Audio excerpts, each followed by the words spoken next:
Now, the first ever in-person Aviation Development Africa Summit has commenced in South Africa with airlines and players in the space designing ways of making air travel cheaper and safer on the continent. One of the key concerns raised was the impact of the high cost of living on passengers who have had to pay more for plane tickets.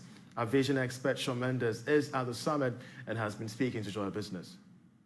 Disappointing thing, unfortunately, is that Ghana Airports Company has not been able to make it to that, and I think this is a very valuable lost opportunity to meet with some of these major African and international carriers which are attending the conference. You know, Accra has one of the best airports in Africa, and if Ghana Airports Company had been here, this was an opportunity to really showcase that to the airlines as the true gateway to West Africa, and in fact to Africa as a whole. So, a bit of a mixed bag to Ghana. Definitely, Africa World Airlines will come back with some benefits from it, but Ghana Airports Company, unfortunately, I think has passed up on this valuable opportunity. The threats that are really facing African aviation right now are pretty common across the continent, and indeed with airlines across the world.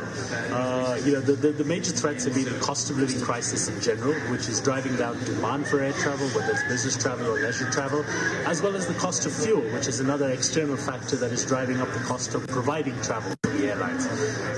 You know, we're down here in South Africa, and most recently there's been an airline failure. Comair, which is the Kulula.com, the local franchise partner of British Airways, has gone into liquidation again due to some of these industry shocks. So there is a lot of discussion about these shocks. But more than that, I think there's been a sense of optimism. This is the first in-person conference for the aviation sector in Africa in 3 years' time, first major one.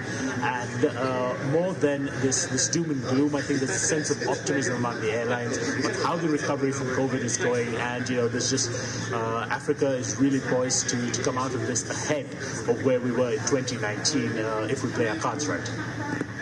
And we've got over 280 delegates from a variety of airlines, ranging from the small Ghanaian Africa World Airlines to the major international behemoths such as KLM and United, who are both here as well. And it's just 3 days of social outreach events, of tourism-related events, and of networking and meetings between the major airports on the continent and you know, the airlines and the manufacturers and the big players in the industry in Africa.